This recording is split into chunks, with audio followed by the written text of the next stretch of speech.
Sonic the Hedgehog has never been a consistent franchise. These games can go from mid, to great, to trash, back to mid, and you get the point. This year was one of those lucky ones where we got a game that was more than great, and boy did they cook with it. Sonic X Shadow Generations is a spectacular combination between a defining game of Sonic's modern era and a brand new campaign for Shadow the Hedgehog where he must confront his own painful past. Now that the game's finally out, I've spent lots of time, probably too much, going through everything it has to offer, and I'm not leaving a single thing out to show what makes Sonic X Shadow Generations my perfect Sonic game. Sonic Generations is a great game that I already reviewed a few months back, so you can go there if you want to see my full thoughts on it, but this new version comes with some interesting changes, one being the hidden Chao that can be found in every stage. The bookshelf in the collection room gives hints to where each Chao is and lets you scroll through them after they're found. For the most part, these hints are good, and are also a test of how well you know these stages. I knew almost every location mentioned in a modern level, and not as many for classic. After collecting the Chao in Green Hill and Chemical Plants for stacks, I saw them as well laid out collectibles that require you to follow one simple route to grab all three. Chemical Plant was as simple as taking the bottom path to find a bit of water for the first Chao, continuing on the route until finding a tube with the second Chao at the exit, and staying out of the water to take the top path, collecting the final Chao after the vertical climb. Sky Sanctuary reminded me what trolls were. The first hint says to search the area after exiting the tower. Okay, which one? Typically the Chao can be pretty easily spotted when in the right place when their colors clash with the stages. The second Chao is found right before the second warp point, with its colors making it easy to spot. For some reason, the first Chao is placed directly after the fourth tower on the level. It doesn't become visible until the camera changes position, and it's primarily white and blue, perfectly blending in with the sky and clouds. Now, I don't really hate this Chao because it's just a mixture of a bunch of small mistakes, but I still felt some resentment after spending 30 minutes looking for it. Now imagine how I felt after spending an hour on the third. The hint says to search around the spinning top, and I went to the only section I knew with them and left nothing unchecked. I even got to places higher than you should be able to go, and yet no Chao in sight, because there's another spinning top section. Contrary to the series' philosophy, taking the lowest route leads to a third top and the final Chao. At first I was upset about how long this took, and if you've seen my review, you already know that I don't like this level, but this introduced me to a whole new aspect about these collectibles that I've never thought of so far. The red star rings are more skill-based, where taking the highest and fastest paths are rewarded, but the Chao rewards you for knowledge and exploration of the levels. This realization alone made me feel genuine joy in Sky Sanctuary and many other classic stages. Sadly, I never got that amount of joy with modern Sonic. This isn't to say that the Chao are poorly placed, quite the opposite. I still enjoyed collecting them in areas that I knew, but I've spent more than enough time in these levels to the point where there's no exploration element. From the perspective of a casual player, these Chao would be more interesting and enjoyable, and that's why I'll praise most of them for being hidden well with good clues. Seaside Hill's third Chao not only failed at both, but it made me want to find a bridge. Finding a wooden box in the largest stage in the game isn't exactly the easiest task, so I made sure to slowly go through every bit of the level, keeping my eyes peeled for anything brown. Eventually, I found a tiny sliver behind a wall. Destroying the boxes wasn't easy, especially if you don't know how to get there, but at least it's cool to discover absolutely nothing. Assuming there had to be a new route to discover in the indoor section, I looked all around it to the end of the level, not finding a single new location. Ironically, this huge level places the Chao in the one place that every route converges into. Not only is the room dark, the boxes are either impossible to see when taking the top path that uses a zipline, or obscured by the cannon on the bottom path. The worst part is that all of the exploration through this level went to waste on such a poorly placed Chao. Luckily, the Knuckles Chao being in this level softens the blow. Yep, character Chao are back in the game. Still no garden though. They're hidden across various levels and include Sonic, Shadow, Amy, Tails, Knuckles, and Knights. Some Chao are ready for the Halloween season, wearing a pumpkin and a skull, and a few others will wear just about anything, like a Chao egg, an apple, a paper bag, a flower pot, a cooking pot, and a ski mask. Some of them even commit identity theft. A couple of them aren't even lost and have unique interactions, like Sonic, who's sleeping in the background and wakes up after you stand there for a bit, really testing my patience, buddy. Tails will wait for you to get close, and then he starts flying away until you catch him. And the second Chao in Rooftop Run Act 2 only appears after you do 5 tricks above the clock tower. I think these are fun additions that add more life in these collectibles and in the white space. After a Chao's collected, it will become visible in the zone's hub area where they can be sleeping, eating, cleaning, or playing instruments. A few of them also appear during Sonic's birthday cutscenes at the start and end of the game. And speaking of cutscenes, every single one of them has been updated. Ian Flynn is back to rewrite the script. There were definitely a few times where I could feel his writing, but references to previous games fit much better in an anniversary title compared to Sonic Frontiers where they just felt This place is making me miss the curry and shamar. dumb. Even the minor cutscenes where a character gets restored gave modern Sonic some actual lines instead of his soulless expressions before. Sadly, this does mean some iconic lines from the original are gone now, but this change was an overall positive to the quality of the lackluster story. Along with this new script, the cutscenes were also reanimated to accompany it, but not the lip syncing. The statue room has all statues unlocked from the start, removing the password system that was really just an online scavenger hunt. It would have been nicer if the statues unlocked as you continue through the game, giving players an incentive to come back and see what was unlocked. Lives have also been improved. Unlike Color's Ultimate and Origins Anniversary mode, they can be turned on or off in the options menu. By default, they're off, which means new players won't have to worry about game overs, but more experienced players can turn them on for the extra challenge. They're one of the best collectibles and make it more rewarding to search the higher paths in the game. Letting players choose these options are always preferred. Another thing we can choose now are the controls. Standard mode switches the controls to be like Sonic Frontiers. Boost is on RT, and X is a second jump and homing attack.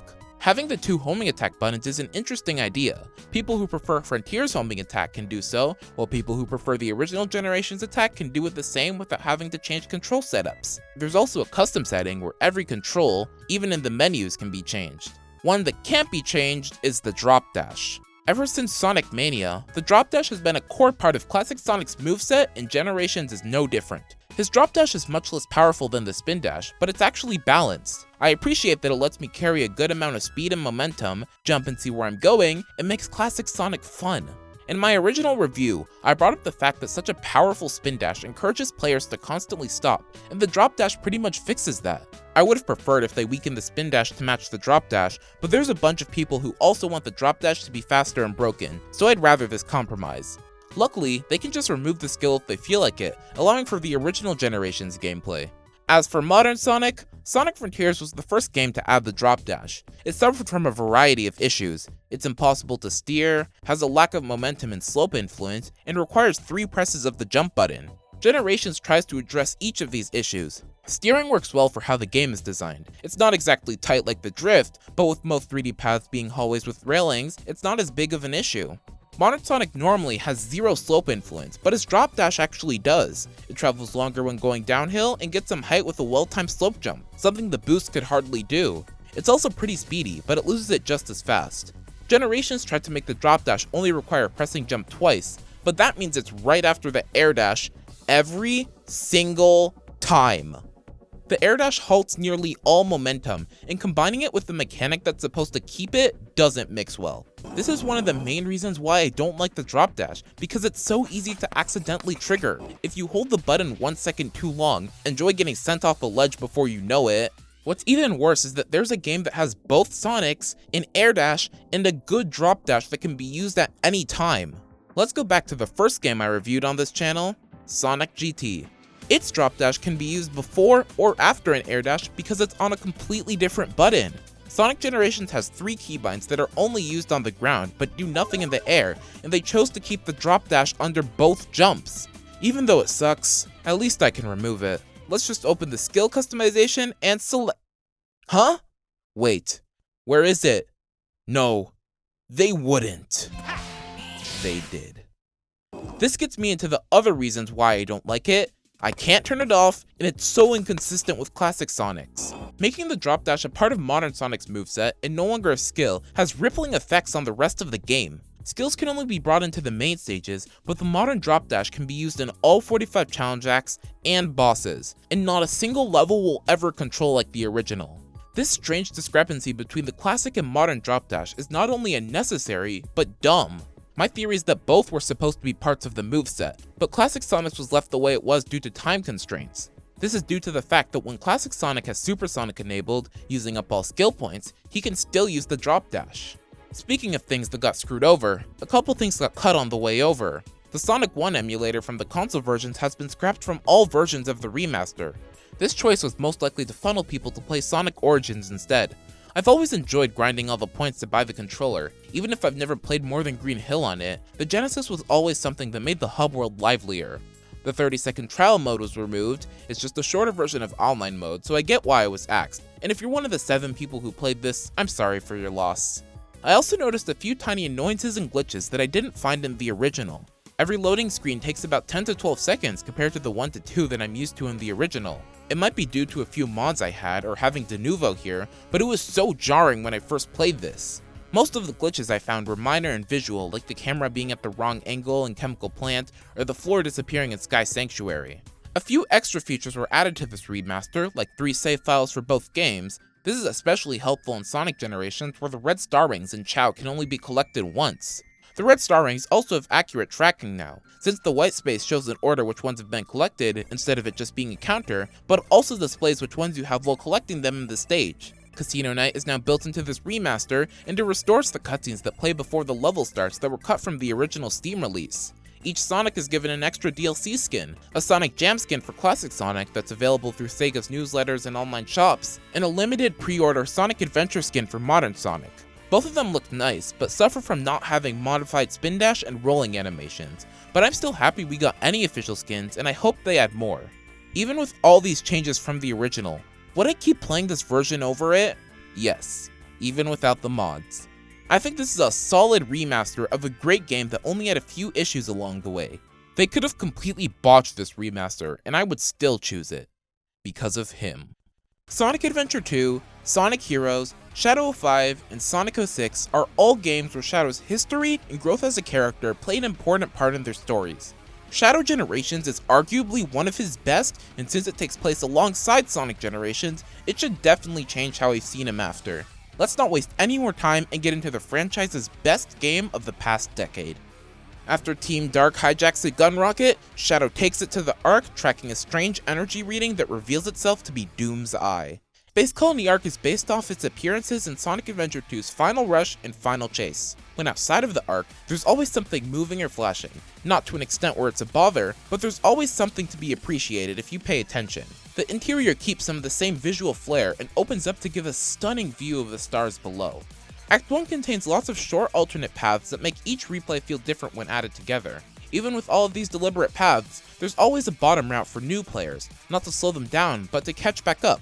Midway through the level is a Forces-like cinematic QuickTime event where Shadow destroys a rocket. This was always a big point of contention in Forces, but they fit in much better here considering that they're much less prevalent. In addition, this QTE isn't entirely useless since the explosion opens up the interior of the Ark. Inside of the colony, the level splits into 2 much larger paths, the simpler right path that focuses on rail grinding, containing the 3rd collection key, and the left that focuses on platforming and exploring subroutes for extra shortcuts. Shortcuts are an important facet of this level's design, whether or not they're intentional. You can run inside of this tunnel, or homing attack it to grind on top. Those that use Chaos Control are always my favorite, whether it's creating a brand new platform from the missiles, or Chaos dashing through this entire tunnel.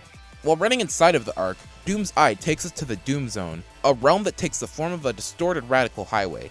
The gameplay is more linear and focused on boosting, but occasionally has short extra paths from jumping off one of the many rails or switching to another.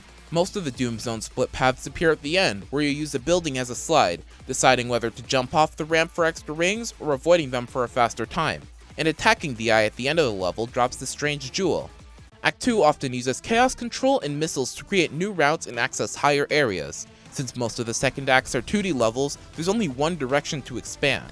These upper shortcuts take advantage of rails and Chaos Control to bypass the stage outside of Shadow's 2D constraints. Homing attack meteors have made a return from Final Chase, and they're used to reach a higher path. Final Chase's spinning drums have some interesting functions. Jumping on, jumping off, and reaching the top all magnetize Shadow to make sure he stays in 2D. This makes them feel really slow and clunky, and I'd rather avoid them as much as I can. Act 2's interior section focuses on using these Chaos Spear switches to move on to different rooms. As you go through, it expects a faster reaction time, especially to get to the upper routes because if you fall or mistime Chaos Control, you can't make it back up. The end of the level has far more engaging paths than the previous outside sections. The bottom path is the slower and more dangerous route, akin to the classics, while the main path gets its difficulty from avoiding the bottom. The prolonged routes feel great, especially for a 2D level, as long as this is your second run. On the first run of the level, one of Shadow's new powers, the Doom Wings, will activate, giving access to a specific route above both of the others. This route is solely focused on gliding and destroying enemies until it merges with the main path. Since this power is only usable once before officially unlocking it later, this forces tier gameplay is mostly unnecessary. Although both Act songs are remixes of Final Rush, they both take their own style and approach that makes each more unique and fitting to the stage. Act 1's music is an upbeat and intense remix with brand new parts and instruments. Act 2's music is a Genesis-style rearrangement with forces like synth, but I really appreciate the bass throughout the song. After Shadow makes it through the Ark, he grabs Tails' fake Chaos Emerald right as the Time Eater takes Shadow to the white space, where his jewel awakens one of 3 eyes on this black arm satellite known as the Black Moon. He sees Maria in the distance but thinks he's seeing things. Completing Act 2 unlocks a gear that's used to grant Doom powers, the first of which being Doom Spears. Doom Spears are an upgraded version of Shadow's Chaos Spear ability. Shooting one at an enemy will keep it stunned and harmless for about 6 seconds. I guess it also stuns physics too. It can be used to activate switches and collect item capsules. Doom Spears lets you lock onto targets and shoot up to 5 at once. Unlocking more of the white space requires an understanding of the skill that the game teaches well. First, that you can lock onto multiple targets, and second, all targets have to be in sight to stay locked onto.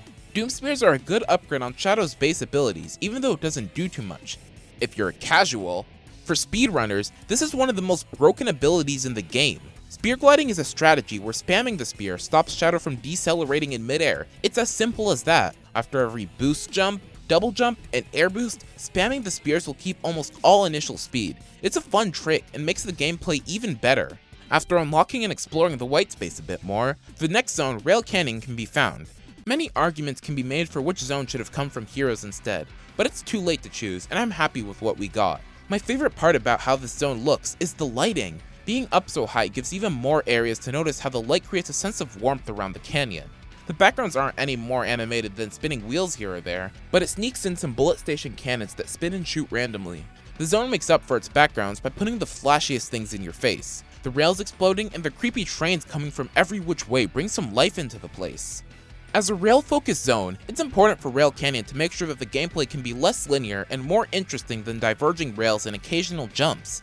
Act 1 tackles this issue by keeping each grinding section short and mixing in new mechanics. Chaos Spears now have a good use against enemies since the spike and laser egg flappers require the spear to disable their damaging capabilities. It's taught early on in the level and used throughout. They even force you on a continuous rail until you get it. Every level in the game features 1 or 2 new interactions with Chaos Control, one of them being the robots that ride along the rails and blow them up with mines. Using Chaos Control stops them long enough to use those paths before they're destroyed. The other Chaos Control gimmick in this level is Wind. This is typically more of a hindrance because it prevents progression for a few seconds, but it can be bypassed with a higher path. The end of the level is more focused on longer rail grinding sections that can be fun in moderation, along with a quick rail switching train chase before reaching the station. Just don't use Chaos Control because those things are fast. Oh, come on! Rail Canyon's Zoom Zone section is less linear than the arcs, without a single rail in sight and some interesting new mechanics. First are sections of the bridge that move up on their own. While skydiving, more of these platforms will spawn and are now dangerous. The constant flipping of gravity leads to some split paths, and in the final skydiving section, Doom's Eye creates some spinning minions that can be stunned like any other enemy. These make for interesting gameplay and a balance between aiming for rings and stunning the moving obstacles. This is a fast-paced, well-designed portion of the level that makes a lot with little time.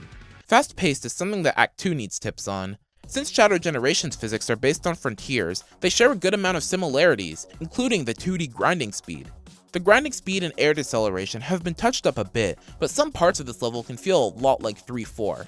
Even with some less speed, this level more than makes up for it. The top paths feel much more like the default one. Most don't require much effort to reach, but do still offer the reward of a better time. Sometimes they'll split into their own smaller paths or contain chaos trails that take you ahead, but it mostly boils down to grinding and jumping over spikes and destroyed rails. What the bottom path has is engaging gameplay. Since many of the rails are kept to the top, the bottom path gets more traditional gameplay. It takes you to the foreground with homing attack chains, stomping, and ground boosting that feels really fluid when put together. Rail circles are an especially fun gimmick in this stage that takes rail launching to a whole new level. The end of the level is just a mix of grinding while jumping over obstacles, regular gameplay, and dodging the huge trains. Similar to how each act takes more inspiration from Rail Canyon and Bullet Station, respectively, so does their music. Act 1 is a rearrangement of Rail Canyon in a different key that makes me really enjoy the song a lot more than I did in Heroes. And Act 2 is a remix of Bullet Station that tries different instruments and arrangements, but the best parts of it are when it keeps the original motif. After completing Rail Canyon, the next gear is obtained for the Doom Blast. Every power has a short required tutorial, and this one teaches you everything you need to know in a simple way. It only works on the black arms, launching the enemies will destroy or activate certain objects, and you can teleport to the enemy at any time by pressing B. This power is excellent, not only as a spectacle, but also because it gives you access to areas that can't be reached otherwise. This would be true, but the only appearances of a black warrior so far is in the white space. Nothing is actually unlocked in previous levels with this power. Something it does unlock is an attack combo that's inspired by Shadow's in Sonic 06 and replaces Sonic's punch combo from Frontiers. This can only be used against enemies that have more health like the black arms and bosses, since the others die in one hit. Doomblast also has some interesting interactions with Chaos Control. Throwing an enemy up will automatically end Chaos Control no matter how much time is left. This makes obvious sense because nothing will move if time won't move. This also applies to Chaos Spears, which has definitely come back to bite me a few too many times in Rail Canyon. There are actually a variety of fascinating and thought-out gimmicks that Chaos Control has in Shadow Generations. It might not be a Doom power, but Shadow got it from Black Doom's DNA. Chaos Control stops the in-game timer and everything except Shadow for 6 seconds, with a small timer over his head. It's given its own gauge that's filled by defeating enemies, who no longer fill the boost gauge, breaking balloons, and through a Chaos Energy item capsule. The majority of enemies and balloons in this game will fill a fifth of the Chaos gauge, but any of the black arms completely fill the gauge when defeated. When the gauge is filled, Shadow gains a yellow outline and sparks as an easier to see indication. The item capsules will automatically activate Chaos Control and fill the gauge, giving 2 Chaos Control uses. Collecting more capsules or defeating enemies while Chaos Control is active will allow for the power to be reused once the timer ends. There are a few seconds between destroying an enemy and gaining its Chaos Energy, and they can't be destroyed while time is stopped, and neither will capsules. Found throughout the game are these green orbs that become trails when Chaos Control is active. Touching any part of it starts a Chaos Dash, automatically sending Shadow speeding through it. They're used for shortcuts and even go through the background in 2D stages. Like the Chaos Trails, enemies, bombs, and anything else that Shadow can interact with are outlined in green. Once they've been touched, the outline is removed and it will start moving once time resumes. This is a simple yet comprehensible way to show how Chaos Control works. Gimmicks like Rail Canyon's wind have no outline and won't work as intended. Shadow is immune to most forms of damage while time is stopped. He can jump on enemies and walk through bombs, but anything sharp is given a red flash to signal that it has full collision. Chaos Control has every small detail fully thought out. The ability to chain capsules and cut down level times are what makes Shadow's defining skill the best in his arsenal. After using Doomblast to make it to the first boss gate, we have to complete some challenge acts that I'll talk about later to open the gate and fight the Biolizard. The Biolizard was the penultimate fight in Sonic Adventure 2. Now that it's the first, the difficulty has to be lowered. The first phase with it moving towards you and shooting energy balls is a bit easier now that its projectiles are only on the ground, making them much easier to dodge. When attacking the lizard, instead of only using one homing attack, it now requires the Doomblast punch combo to deal the full hit. Following that, it creates hands from its pink orbs which actually serve a purpose. The hands will slam on the ground, leaving them vulnerable for an attack. Doing so will explode its arm and release the orbs. Just like the original, you have to use a chain of orbs to deal the actual attack.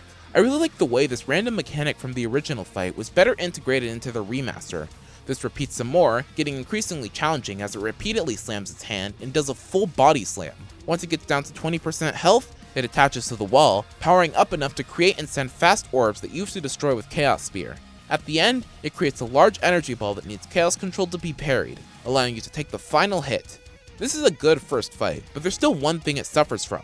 The most usage Doomblast gets here is that it allows for use of the punch combo. I think this is completely fine to have for the main hits since I don't expect Shadow to lift up this huge creature anytime soon, but I would have loved to see it be used on the orbs. If you activated the launching part while attacking the hands, it could knock up some orbs in the air that could be launched to deal damage. That could have been a great way to use this power since it's only used in the white space in a challenge act so far.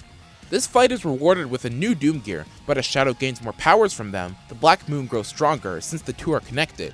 Collecting the third Doom gear allows the Black Moon to unlock all of Whitespace, and Black Doom explains his plan to revive the Black Arms by taking control of a perfected Shadow. Now that we have free access to so much of the Whitespace, how does Shadow actually control? Shadow Generations was built off of Frontier's engine, so a good amount of moves are shared between them. The jump, homing attack, and stomp are mostly unchanged. The drop dash, stomp bounce, and other Frontiers combat have been removed. Sonic's quick step has now become a quick slide for Shadow that can drift in only one direction, and the air dodge functions similar between the games, but keeping the button held will keep Shadow sliding on the ground. When attacking an enemy, the homing attack is replaced with Chaos Snap that uses Chaos Control to warp to it. Frontier's homing attack gets a lot of criticism for how it has such a long delay when attacking, but that's not true. I used to think that until the Spin Dash released in Update 2. The delay doesn't appear when homing attacking, but when an enemy is destroyed. It's still really annoying, but Shadow Generations removes the enemy delay and places it on the Chaos Snap. When Shadow goes for the snap, there's a small fraction of a second where he teleports to the enemy's location before the attack. It's nowhere near as egregious as Frontier's, but it can definitely be felt. Another of Frontier's control blunders is how Sonic felt in cyberspace. His boost wasn't fast, jumping would cut down all speed, and turning was relegated to a party trick. Before the Spin Dash, cyberspace levels, especially in 2D, were more of a sluggish jaunt for keys than a fun way to explore places from Sonic's memory. That's why I'm so happy to say that almost all of these problems were fixed. Starting with the boost, it was changed to function more like forces, with a higher base speed, and it can destroy enemies again. The only way to destroy enemies in Frontiers is to use one of Sonic's many combat moves that can't be used in cyberspace. Are you getting the idea? Turning seems to be an issue they spent a lot of time on. The best way to change your midair direction in Frontiers is to go for a double jump, but Shadow Generations has incredibly smooth 360-degree turning on both the ground and air. Even while boosting, there's still decent control over Shadow's movement. Quick sliding is more effective, but it's not necessary to even switch lanes. This leaves the problem of losing speed during jumps remaining. It's something they tried to solve. In the original generations, the boost eventually stops during a boost jump, partially because jumping kills a lot of speed in that game. The boost jump from forces keeps Sonic boosting until you let go or the gauge is empty. In Shadow Generations, it's somewhat less, but the dramatic increase in speed after hitting the ground shows that it's not gone. A weird mechanic related to this is that Shadow loses less speed in midair when no direction is held. There's a lot of interesting tricks that speedrunners use to preserve speed in this game, like spear gliding and slide momentum. A simpler way to keep some air momentum is just a double jump, offering a bit of height and keeping the speed for slightly longer. I used to feel indifferent towards the double jump, preferring the air dash that usually gives more distance, but playing Sonic Forces mods like Overclocked and Reimagined really shows how well the double jump can be used in 3D with good controls and level design. I've grown to love the combination between the modern air boost and double jump. These two mechanics allow for quick decisions to be made at every single path. Since the double jump preserves the current speed, using it after an air boost gives a powerful mix of speed and height. Sometimes it might even be necessary to gain height before boosting onto a platform. The air boost also keeps the damaging aura for a decent time, and it sends Shadow at a slight upward arc. These types of quick thinking choices are what makes it so fun to play through each level just to see a faster time. Shadow Generations has some of the best controls in the series. It's not perfect. The airspeed mechanics and attack delays are still strange, but it's a great improvement of how previous games have controlled. Back to the Doom powers, the third gear unlocks the Doom Surf. The power is required to access the new zones unlocked, and the tutorial teaches its spin move with diagonal blocks. Since the turning speed is worse than Release Knuckles in the Final Horizon, this move is pretty much required to know. Its main purpose is to destroy or knock back boxes that float in the water, either to clear a path or attack a boss. The spin also has a mid-air variant that can extend the distance of a jump. The Doom Surf moves pretty slowly, but boosting as it activates gives a burst of speed. Its courses are given special dash panels and rings that speed it up, and the panels give extra height if a jump is timed. This power is occasionally fun, but also gimmicky. As a new movement option that only works on a certain terrain, it needs things to be built around it instead of fitting in with everything else. Some practice with the power is required to make it onto one of the next zones, Kingdom Valley. Lots of attention is put into the small visual details in the level. The destroyed and unfinished structures show how long this castle has been abandoned. During the Mach Speed section, the huge waves that surround the area splatter water onto the camera, even on the end screen. And the scenery that the eagles take you past, some that are remastered from the original and others that are brand new, have to be the best part of this zone. Kingdom Valley Act 1 is the largest level of the game. Part of how this is achieved is the level splitting itself into 7 sections, switching between surfing and regular gameplay. Since the main path is at such a high altitude, it can have multiple routes that can be easily switched between with the ropes and wind rails. The ropes and springs are used to get up to higher paths, and the ropes have been improved since 06 because the stomp immediately bounces you to max height. Given that the wind rails are activated by switches, they can be placed all around the level without creating extra visual clutter. The paths in the first surfing section are separated by destroyed architecture, dash rings, and bombs that require a better understanding of the power to take. Some will even switch in and out of the surf with platforming instead. After a majestic waterfall drop, The next part takes from a section from Sonic's Kingdom Valley, where he grinds a circular track of rails or runs between them. This takes you into a tower where the door doesn't open until all enemies are defeated. An 06 staple, but here it introduces a new form of the Black Warrior known as the Black Wall. When close up, it puts up a shield that requires spears to destroy, and only then is it possible to use the Doom Blast. The next water segment directly after introduces the Black Salvo that flies above the water, shooting projectiles, and is too far away to hit.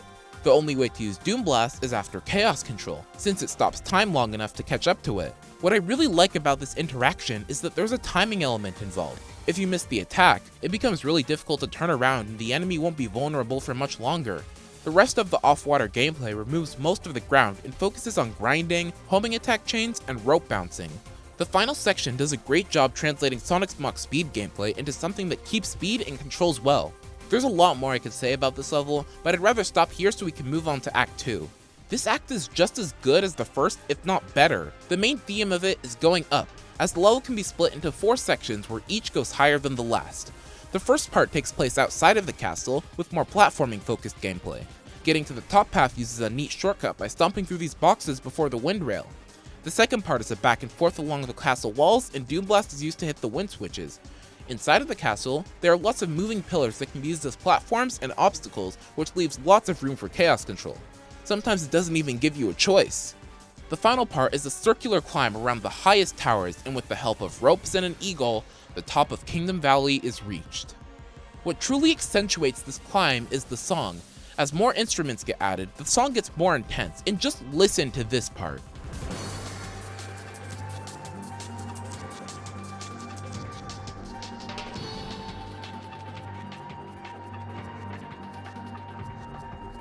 This level is amazing, and unexpectedly, the next one is even better.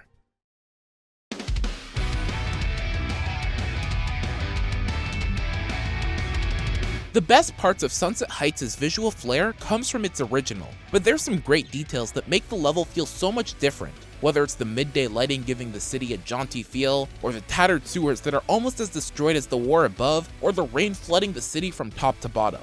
Between every level in this game, Sunset Heights needed the most redemption from its original. In Forces, it was a short romp through this war-torn city, boost through some enemies, homing attack some others, do a cool jump over this chasm, more boosting and homing attack chains, ending with a 2D section that has actual platforming. Shadow Generations version starts similarly, but quickly deviates by removing the boost automation, whether it's through changing elevation requiring a jump, actual platforming, real obstacles, or alternate paths. The main way this is done is through these geysers. They're seen all over the Forces level, but have no effect on gameplay. Here, they'll slowly lift you up, or even some enemies. This interaction is similar to one of the best things to come out of Forces, the Overclocked mod, where City Siege uses a similar mechanic where its geysers can be used as homing targets that quickly shoot you up. It's just an interesting coincidence, that's all.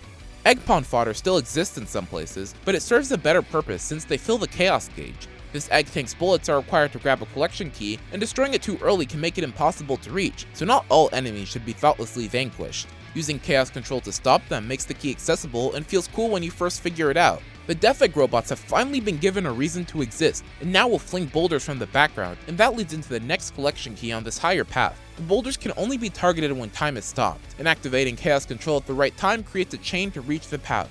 The other way to reach it is by using a geyser, which is only possible without chaos control. It's an interesting divergence with 2 new gimmicks. After that, you run through the part of the bridge where Sonic and the Rookie fought Metal Sonic, but it's been ravaged with pits everywhere.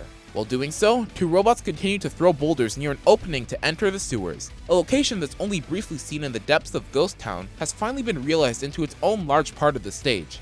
Progressing through the sewers leads to a new Black Warrior known as the Black Flash, who teleports away and sends out clones that can be destroyed with the Chaos Spear. After repeating this a few times, it becomes vulnerable to Doom Blast, but just like the others, using Chaos Control makes it immediately vulnerable, and doing so when it first appears allows access to this hidden route. The rest of the level is a mix of dodging spikes, another Black Flash, and a shortcut with a spring hidden in a crate above a bottomless pit. Sunset Heights' Doom Zone section is the longest of the 3, but it focuses a lot on these tunnels that are made from distorted buildings that feel repetitive. Over time, they get more difficult and mix in some regular gameplay in between them, like grinding and timing an air boost onto a floating rail. Some of the tunnels will even contain shortcuts within themselves, with more rings or a faster rail. The last one is especially weird on its emphasis on not boosting to stay safe. Since you can't go backwards, it takes some time to get the hang of it.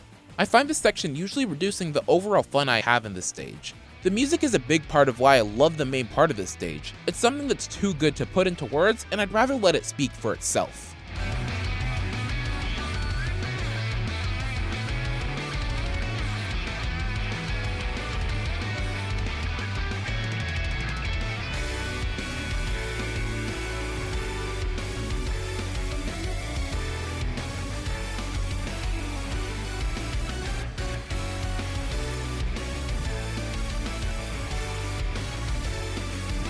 The energetic, fun, and well-designed Sunset Heights always leaves me wanting more of it.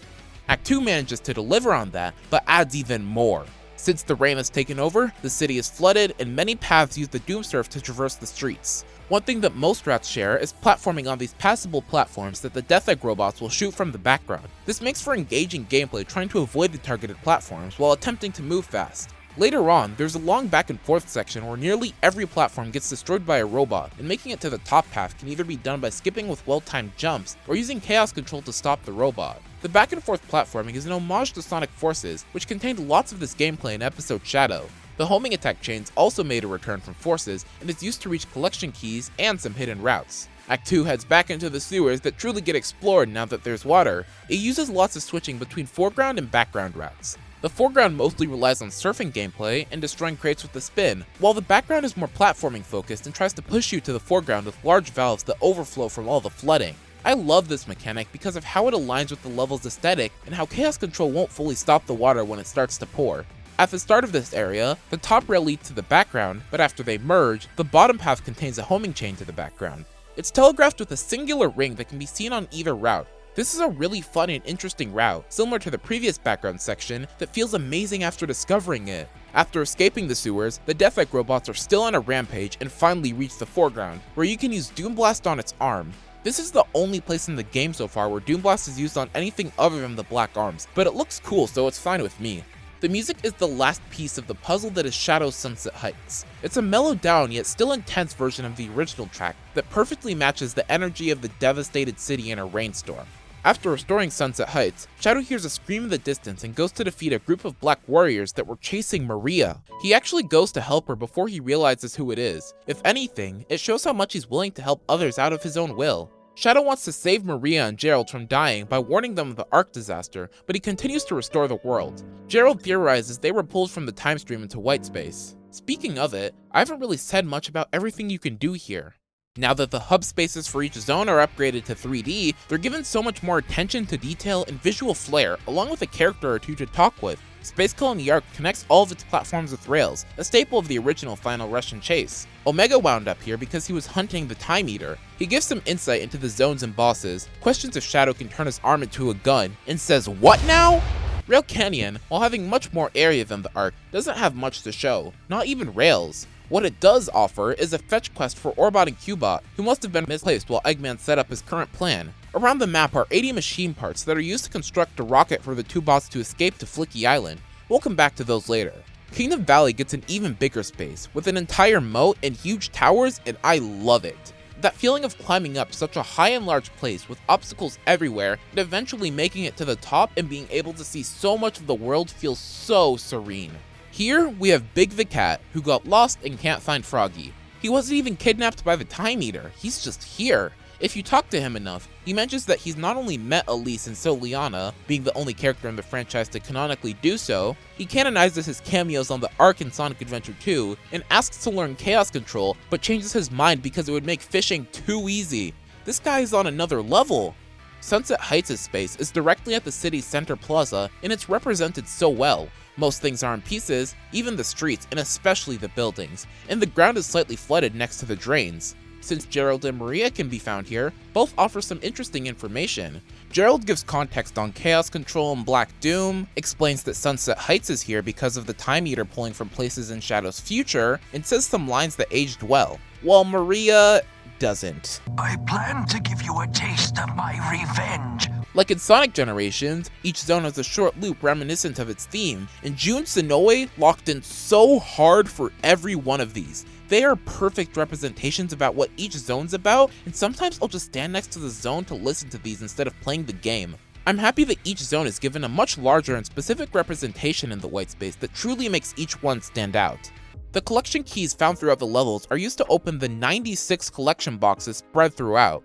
Each box will unlock a piece of art, a background track that can be used in the levels, or part of Shadow's story from various games in the series. Some boxes are out in the open, others might require platforming, and a few of them are extremely well hidden. Flying around the areas are capsules containing Gerald Robotnik's journal, a brand new look into Gerald as a person before the Ark disaster. All 3 balloons have to be destroyed before the pages fall, and since they aren't collected in order, this is best experienced after collecting them all. The art, cutscenes, journal pages, and more can be accessed through Shadow's own collection room. It even uses his bike as a way to access his story from past games, a neat reference. The song here is a calm and retrospective remix of Throw It All Away that's just perfect. One of the main focuses of this entire white space is platforming. Whether it's to reach chests, machine parts, or hit some balloons, you have to do it the hard way or know the right shortcuts. Like Frontiers' islands, if you can't build wider, build higher. Instead of using floating platforms connected by rails, most of the space is designed with architecture similar to Soliana Castletown. Both of the first 2 bosses are located in these Victorian-style castles and each have short platforming challenges to reach them. Going anywhere in this place usually requires some amount of springs, rails, dash rings, and doom powers. Like any good open zone, it's fun to run around without knowing where I'm going or what I'm doing. Still, the most fun part of this white space are the challenges spread throughout. The majority of these are ring collectathons. They'll spot rings and other obstacles to create a short course around the white space. Some are on land, and others use water. The other type are map races, similar to the island runs in Frontiers, but this one takes you to various locations throughout the white space. You have to chase down a timer as it runs to 5 different areas, with each catch adding 10 or 20 seconds on the clock. The first one takes you to each zone, while the second moves throughout the boss domains. Each challenge awards a new art piece after collecting 100 rings or collecting all timers, which isn't hard, but there is a time limit. Finishing with less than 10 seconds marks the challenge as completed, but having 10 or more on the timer gives a great score that's reflected with a rainbow in the hub world. This small difference is really what makes these challenges replayable, even if the timer can be stopped with chaos control. Back to the story, after collecting some gate keys, the next boss is unlocked and revealed to be Metal Overlord. In Sonic Heroes, Metal Overlord is an auto-scrolling, sky-high battle with a super-powered Team Sonic. Here, it takes place in the ocean below Final Fortress and is a test of the Doom Surf. This fight revolves around using the Doom Surf's spin attack to hit rubble into metal. This is scattered everywhere in the fight along with obstacles, some damaging and others helpful. Even though this is an auto-scroller, the fight allows you to take it at your own pace. The jump panels can take you closer to Metal to attack with a punch combo.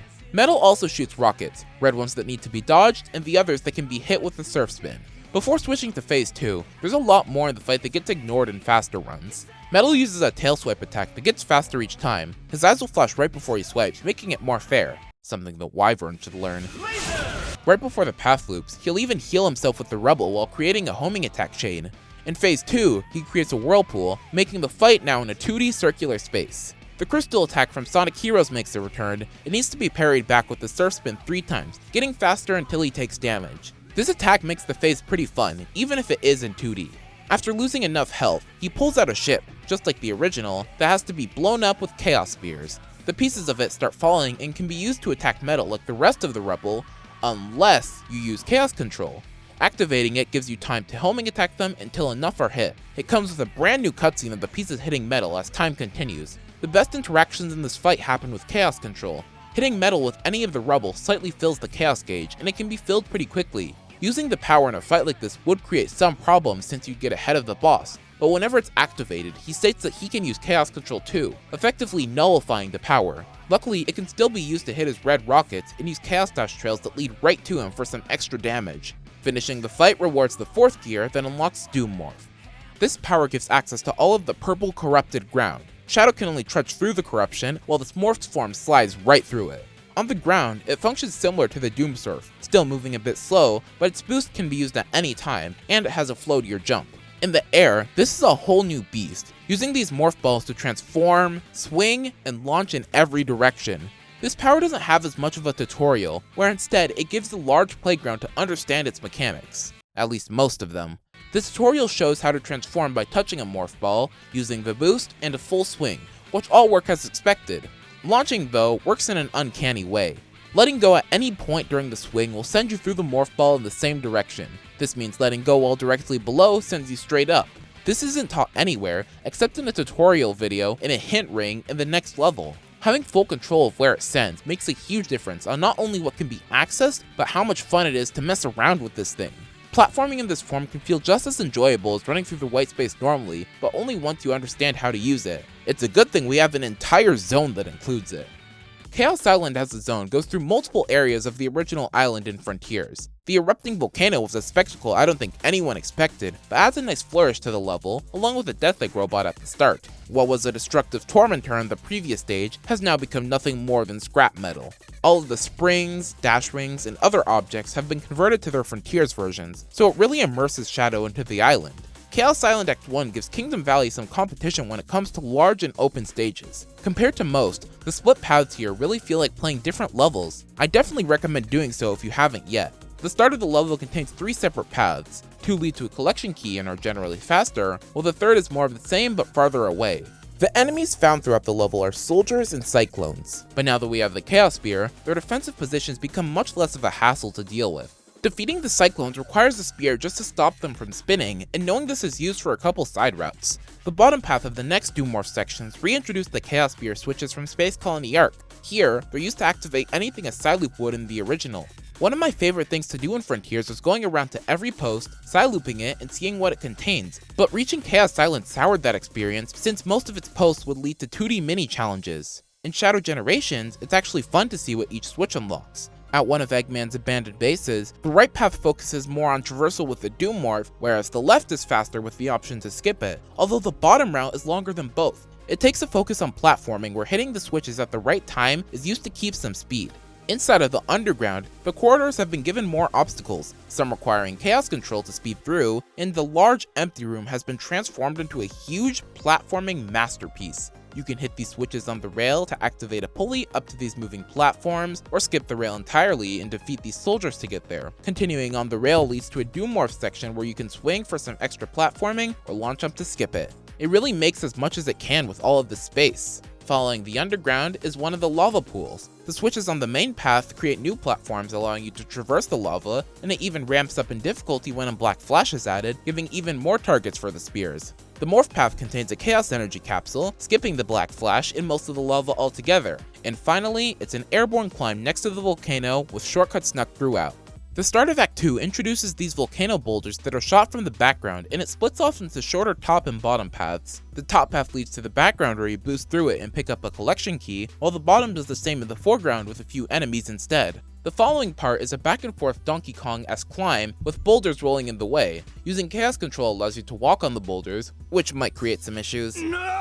After some more platforming, the next morph section splits into 2, where the top routes stick to the ceiling and the bottom to the floor. It also introduces these boosters that carry you forward or around corners, which really serve no purpose since this form already sticks to walls. A fun gimmick that the level introduces after is the gondola that goes down when on it and up when off of it. It adds something unique to the stage and fits in pretty well in a 2D level since it's not too fast. The rest of the level is a mix of the morph and gondola with some platforming thrown in.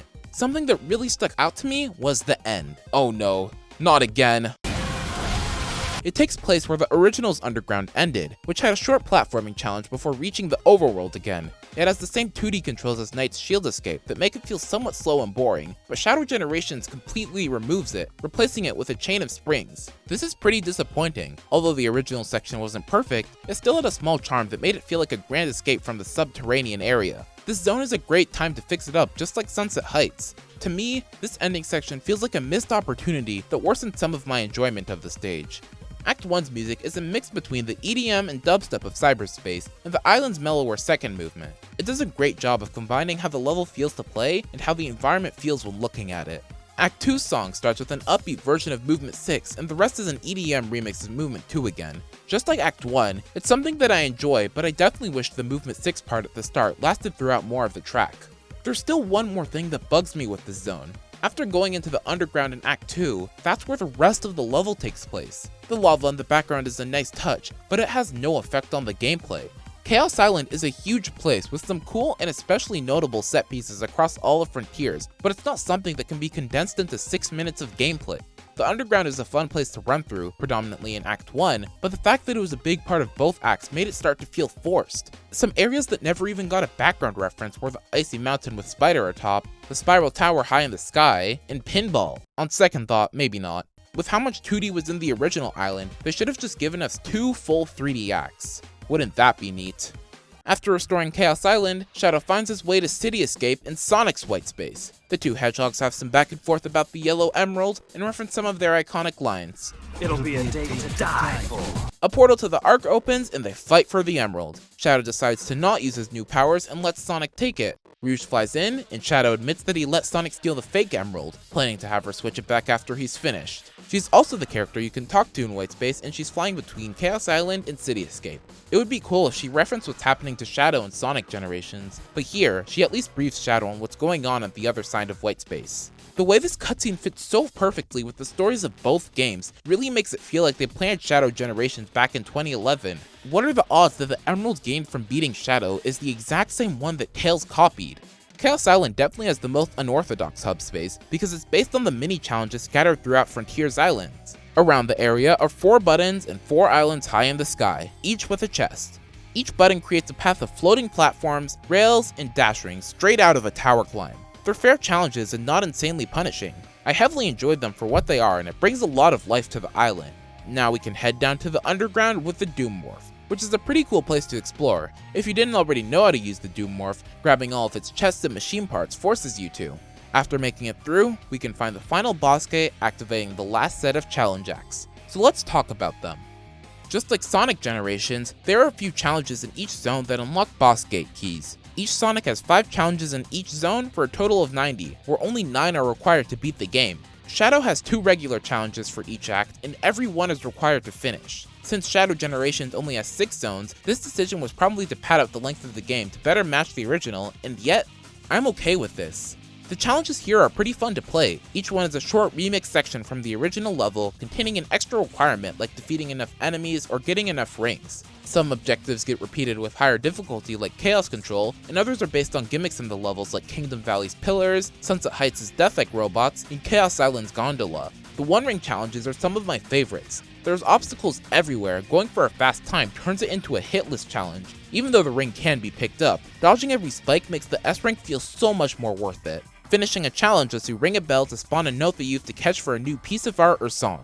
The blue art notes are easy to get and follow a predictable path around the zone like in Sonic Generations, and the yellow music notes are significantly faster and more challenging, hiding themselves in harder to reach areas requiring you to play around the white space's level design, like this tall tower with fans in Kingdom Valley or one of Chaos Island's mini challenges. Completing both regular challenges for an act unseals its boss gate key, and collecting 3 of them unlocks a boss. Except for Mephiles, who requires the final 4 keys. Mephiles was a pretty repetitive boss in Sonic 06. He sends a bunch of shadows, becomes a huge monster, fires a laser, and repeats until Chaos Boost. In Phase 1, Mephiles hides in the corruption and attacks with the energy blade that killed Sonic. Eventually, a Morph Ball appears, and the same corruption is now something that Shadow can flow through with Doom Morph. After knocking Mephiles out of the corruption, he can be Doom Blasted into these flame core orbs for a bunch of damage, but instead of launching Mephiles up, you can keep attacking him while he teleports, with Shadow following and finishing the hit. The second time around, his shadows will also attack, but they can be destroyed with Chaos Spears. If you go for the punch combo again, Mephiles adapts and counterattacks. This is one of my favorite boss interactions in the game, as he evolves with the player while the fight continues. It gets even better because you can throw a Chaos Spear before he counters to stop it and continue the onslaught. In Phase 2, Mephiles creates a bunch of clones and drops tilted towers all over the field, the first being covered in corruption. Using the tower and some morph shenanigans, you can destroy the clones and go into Phase 3. Mephiles uses the same monstrous form from the original fight and fires a laser while you have to break his shield and hit him with the morph. Each time, the shield gets stronger, requiring more hits to break.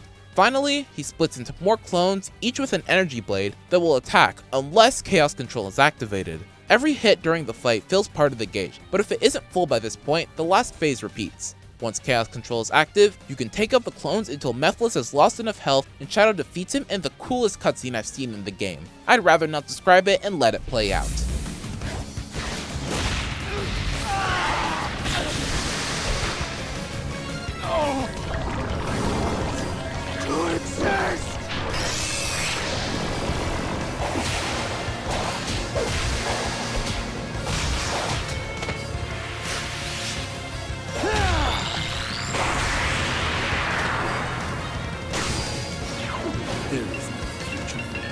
Once Shadow leaves Mephiles in Purgatory, Black Doom appears again and brings up their fight from Shadow 05. Even though Shadow doesn't remember it, he's overcome with rage, wanting to destroy the Black Arms until Maria calms him down by telling him why he's named Shadow. Because without light, there's only darkness. But a shadow will show you where to find the light. It's a really deep scene, and definitely removes Shadow's name from the Edgelord group. He runs away still and goes to use the 5th Doom Gear to unlock Doom Wings. This is Shadow's final power and the closest this game gets to his super form. As Shadow takes to the skies, they made sure not to leave anything out. A long transform animation, higher jumps, slower falling, automatic boost refill on the ground, endless gliding and air boosts, and complete invincibility, all for the price of 1 ring per second. Sunset Heights Act 1 is the only level to plan for the wings before they're unlocked. At the start, there's a path of dash rings that leaves you high up with exactly 50 rings. Most stages were not designed for this level of power, especially larger ones like Kingdom Valley Act 1, where soaring over the stage starts to feel illegal. Activating Chaos Control resets the boost gauge, doubling your airtime. It's broken enough that the online leaderboard for every level is split into 2, with and without the wings. When this last power is obtained, it simultaneously fully powers the Black Moon, and the white space merges with the Doom Zone. This has drastic effects on the white space, increasing the difficulty of open zone challenges, adding hard challenge acts and bosses, and bringing huge parts of Radical Highway and the sky up to the Black Moon. The hard version of the white space challenges significantly raises the difficulty by increasing the ring requirement to 200 rings and adding 3 more timers to collect. The ring challenges keep the same course, but the higher goal gives more reason to further explore and find optimal paths. One of the challenges in front of Rail Canyon becomes a real troll, since it has exactly 202 rings, forcing you to play near perfect, not missing a single one along the way. These stricter limits go to a different level when going for the Great ranking. The Doom Zone also disables Chaos Control, so good play requires a consistent plan for most ring challenges. Getting it on the timer challenges without dooming might as well be impossible. The closest I could get was the second timer of 8. Anyways, onto the challenge acts. My main issue with them is about Radical Highway. Even though I haven't discussed the zone yet, it doesn't get a single challenge, and the final boss doesn't require a single key. It has the single largest hub space in the Doom Zone, and it's not given a single challenge, while every other level gets more. This brings me into the hard challenge acts, some of the most fun I had in this game. One challenge from every act is given an optional hard version that is genuinely challenging. Usually there are just more spikes and pits, but most of them make you think about what you're doing. Space Colony ARK Act 2's first challenge uses Doom Blast to destroy lots of gun beetles without any thinking involved. The hard version makes you time the attacks around moving enemies, laser walls, and even a black wall where you have to use Chaos Control early to avoid its barrier. Kingdom Valley Act 1's hard challenge takes the Surf Spin challenge where you have to destroy a set amount of blue containers and solely focuses on dodging bombs with limited rings, placing 1 free container at the very end. Sunset Heights Act 2's Death Egg Robot challenge has you activating switches to destroy platforms, opening up the stage, while the hard mode has the robot attacking automatically. It also reintroduces the concept of using the Doom Blast on its arm for an actual shortcut. Chaos Island Act 2's hard challenge focuses on the gondola where the gaps are much smaller and getting hit by a spike is usually an automatic death. Getting through this one entails understanding when to time your own jumps with the gondola's movement. Sunset Heights Act 1's hard challenge is the hardest to S rank and in turn my favorite across the game. Beware of spinning spikes is the name and the game. Every part of this level has a small split that makes a big difference. If you want to play it safe, there are slower routes with rings, and if you're only focused on speed, the center routes are usually less risky without much reward. But if you're like me and go for the lowest time, there's a riskier path that has timer collectibles to lower the final time. The second half of the challenge has these moving spike platforms which allow you to wait for a good cycle or try to keep your speed with tighter play. When taking the moving platform, there are spikes coming from every direction that can get confusing to dodge. Using a boost jump can get to these enemies on really small platforms that are hard to land on but much quicker. At the very end of the stage, these spiked walls close in as you have to time a dash through this wave of spikes. Even though I died here a lot, completing this challenge was absolutely exhilarating. These difficulty bumps really are no joke, and the bosses definitely keep up the pace.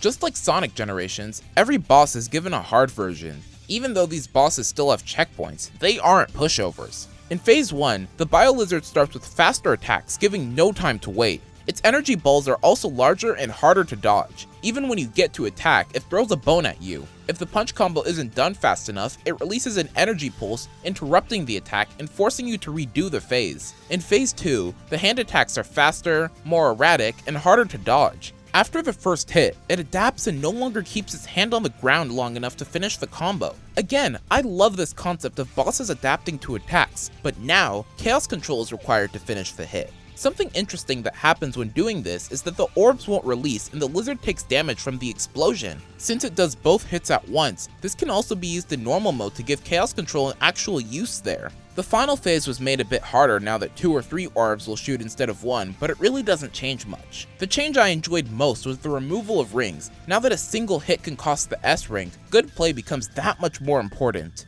On hard mode, Metal Overlord looks similar on the surface. It's the only hard boss to keep rings, but it was one of the hardest S ranks in the game.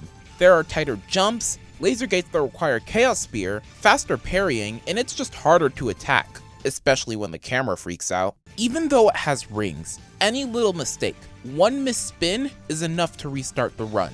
When beating it, I couldn't care less about the checkpoints. It's not enough to be deathless, you have to be flawless. Mephiles' hard mode is nearly the same, but there are no rings, every attack is faster, and he'll automatically counter your attack as if he learned from normal mode. He also has a stronger shield in the third phase. This gives an actual reason to use chaos control to stop him from attacking while destroying the shield, now that one hit can end the run. Although every attack on the monster still fills the gauge, making this phase not much more difficult than normal mode. Still, these 3 bosses greatly surpassed most fights in Sonic generations, particularly further integration and testing of the Doom powers and further arduous hard modes. Black Doom attempts to take control of the perfected Shadow. Shadow rejects that to use the powers as his own and has one more talk where Gerald says some wise words and acknowledges Shadow as a son, and Shadow promises to fight with Maria's wish in his heart. Your wish for everyone to have a chance to be happy. Besides the great balancing of emotions, I just love the lighting in this scene. If we can't get CG Marziplanet animated cutscenes, this is the next best thing. Speaking of things that are the best, we're finally at Radical Highway. Since we're in a realm created by Black Doom himself, everything in the Doom Zone is heavily distorted, like the background buildings, the bridge, the roads, and the weather. The Doom Zone has some differences in each of its appearances throughout the game. I like to call them Radical Slideway, Radical Skyway, Radical Tunnel, Radical Highway, and Radical Which Way Am I Going? Radical Highway Act 1 starts out just like the original, giving the extra hit of nostalgia, and soon after introduces a staple from Adventure 2, the pulleys. These ones can also be activated by Chaos Spear switches, and they still move up as slow as they did in the original.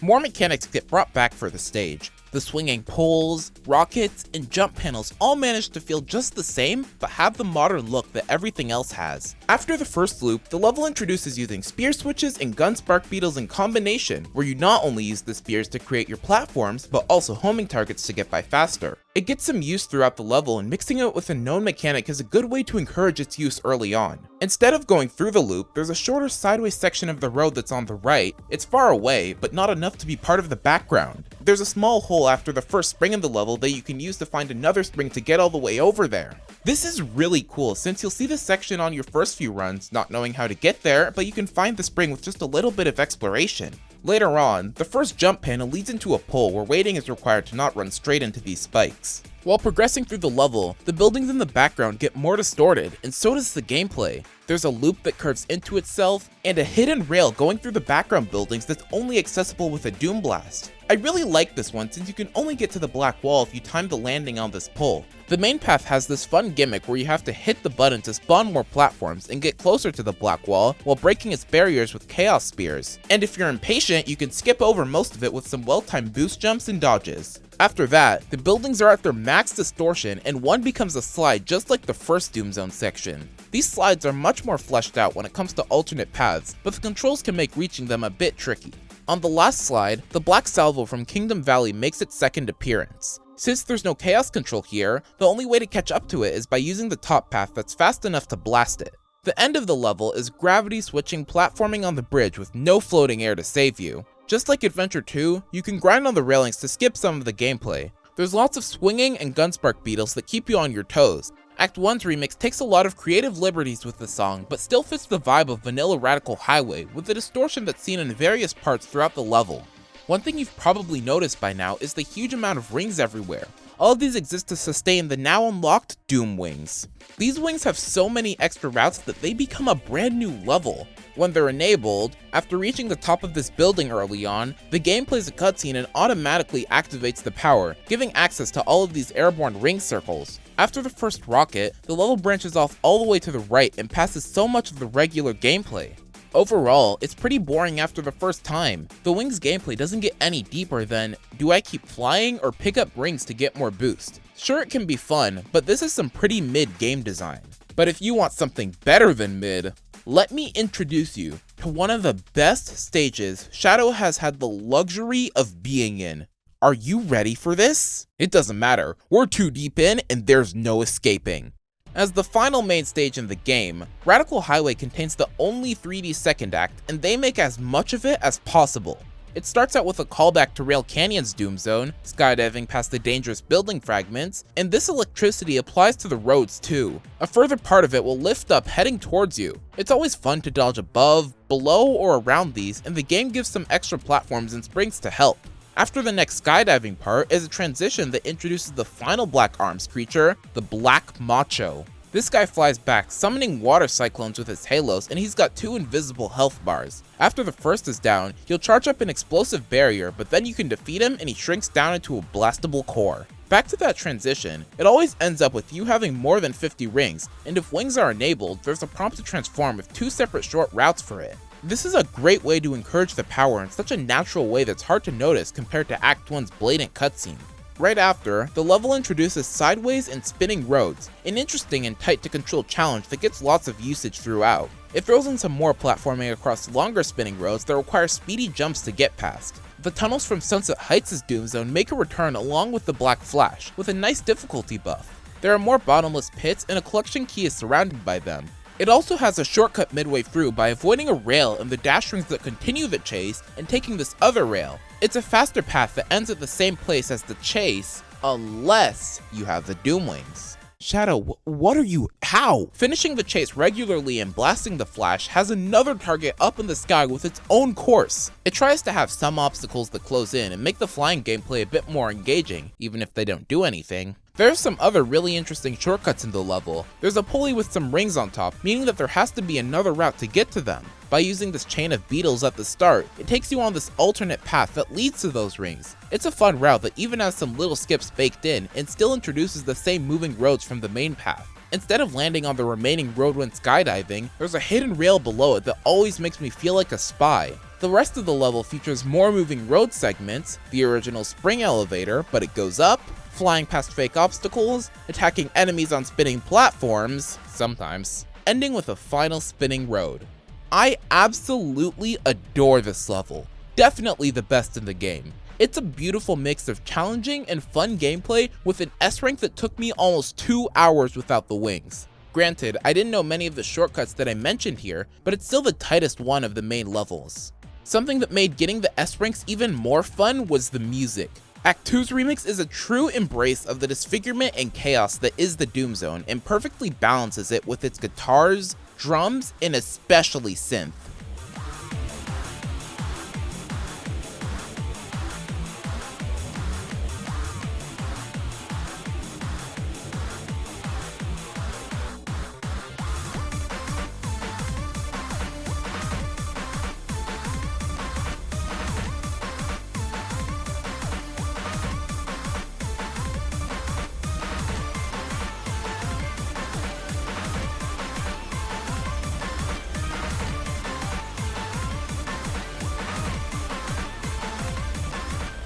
Now that all of the Doom Zone's trials have been surpassed, it's time for Shadow to confront his past and destroy the Black Arms for the last time.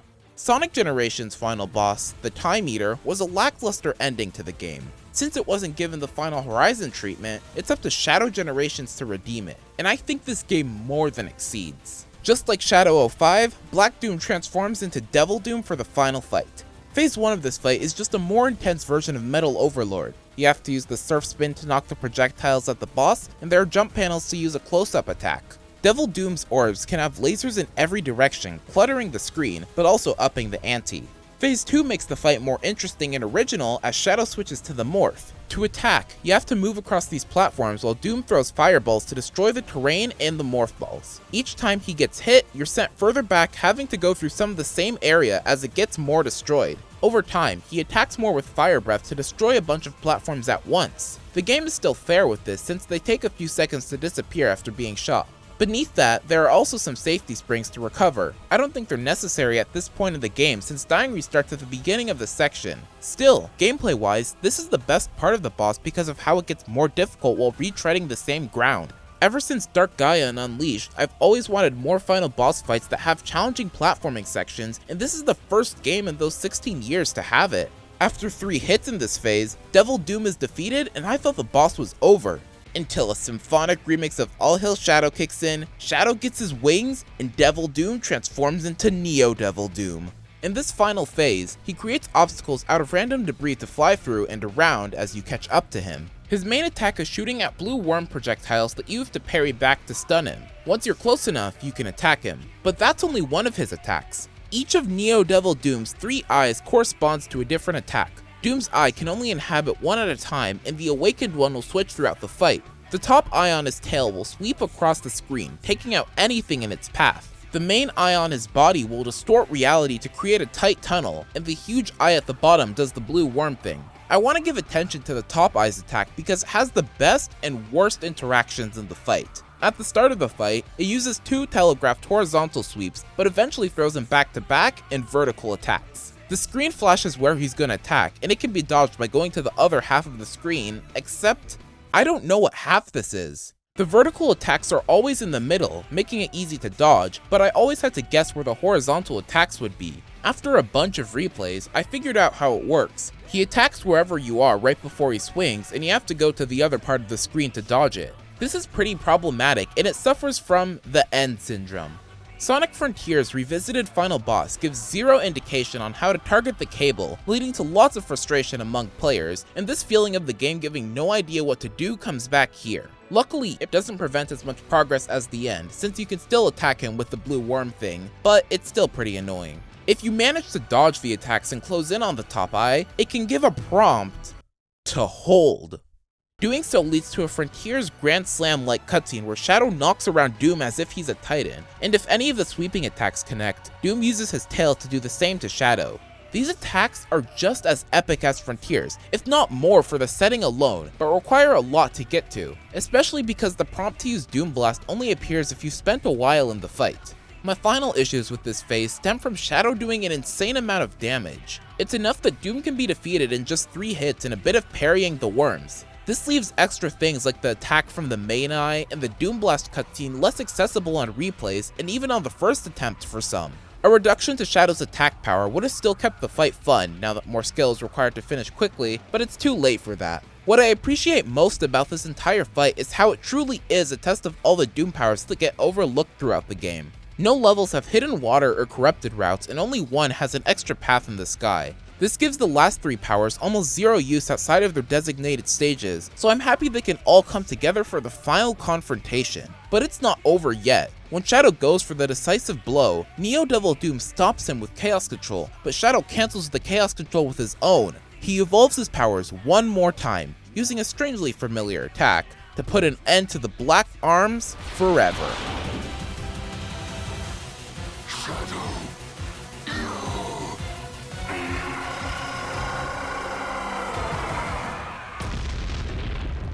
The Black Moon implodes, taking the Doom Zone and Shadow's powers with it. But the time anomaly that brought Black Doom back is also taking Maria and Gerald back to their time. Shadow wants to use Chaos Control to keep them with him or warn them of the Ark invasion, but Maria tells him to go and help Sonic and friends against the Time Eater. The ending is so sad that even Shadow sheds a single tear. This line from Shadow and Sonic generations really hits different now that we know everything he's been through. You've got this, Sonic. Or at least it would if they didn't change it. On your feet. Luckily, the game isn't over yet. I haven't forgotten about Orbot and Cubot's rocket. If you collect all 80 machine parts and give them to the bots, you're rewarded with a cuckoo clock.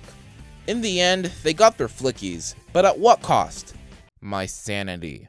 Anyways, Shadow Generations got a lot more DLC than the Sonics. He gets his own skin based on a previous iteration, and it's Terios from the concept art of Sonic Adventure 2. He looks great, but uses the same animations as Shadow, which becomes an issue since he has no air shoes. The intros to some levels like Sunset Heights and Chaos Island Act 1 look so goofy, which is why I'd rather use default Shadow or a modded skin. Yeah, the modding scene has been insanely active since the game's release. There's multiple well-made full stages, revamped physics that play even better, and so many skins. Here are the best and worst ones I found.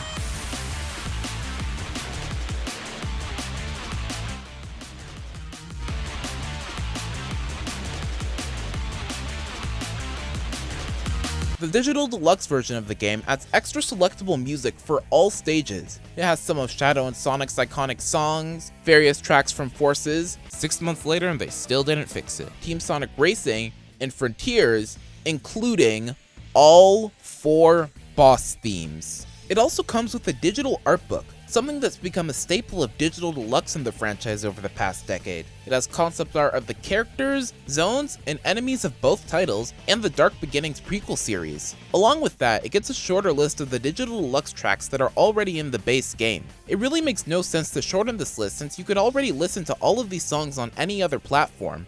The final DLC we have for Shadow Generations is a whole stage based on Tokyo from Sonic Movie 3. An anomaly in the white space that turns out to be a ring portal takes Shadow to Ground Zero in Tokyo. He doesn't know where he is nor what he's doing, but he does know Gun is the enemy. He also knows that he looks a bit different because Tokyo contains the exclusive movie Shadow skin. Heavy emphasis on exclusive since it can't be used outside of the zone. But still, it looks even better than I thought it would. All of the small details in the limiter rings, shoes, and jump ball are what makes it so good. The jump ball especially. I could go on for minutes about it, but I'll just say I love its bounciness, fluidity, and how it actually looks like it's spinning. Keanu Reeves also comes in as the voice for Movie Shadow, and some of the grunts and lines sound like he just woke up. But there are still some good ones that are more accurate to his movie portrayal, you just have to listen out for them. What are they doing here?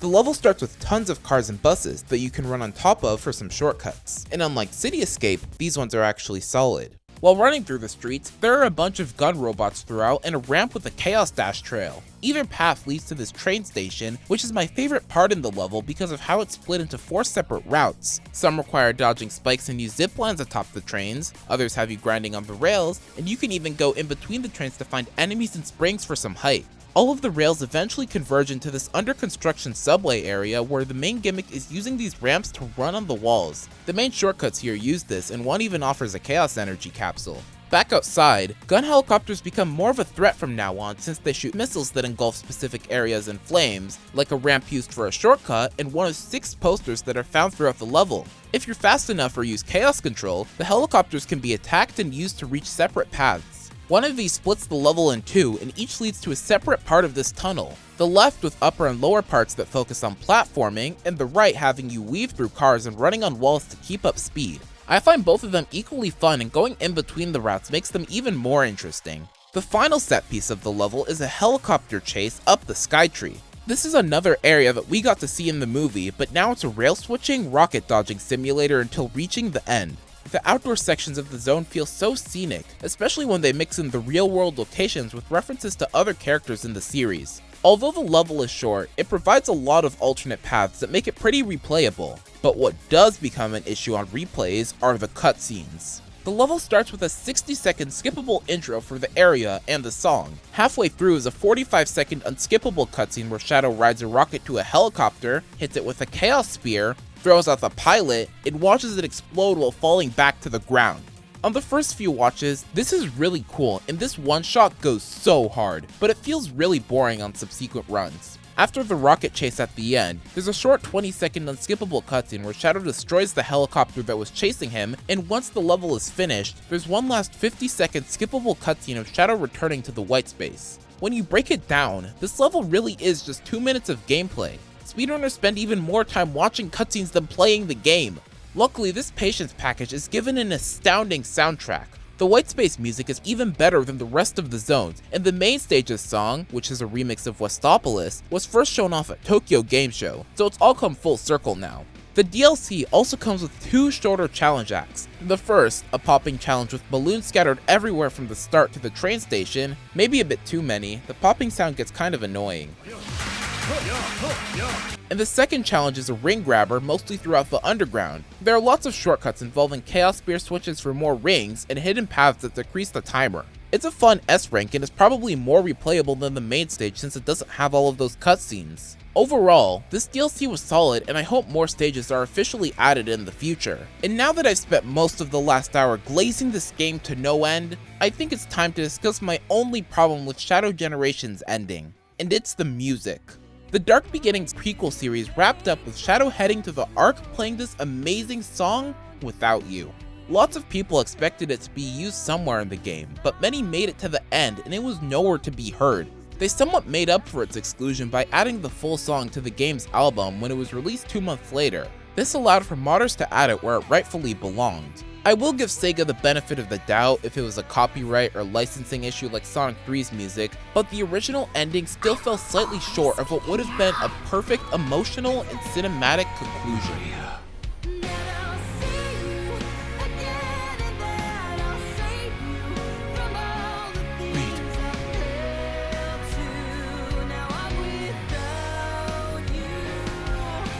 Shadow Generations is the most defining project in Shadow's history, even more than the one with his name on it. It manages to combine iconic levels that fans know and love, with controls that keep the game fun, level design that raises the bar for the franchise, and a story that beautifully wraps up Shadow's past with the present. This game has given me so much faith in what Sonic Team can do.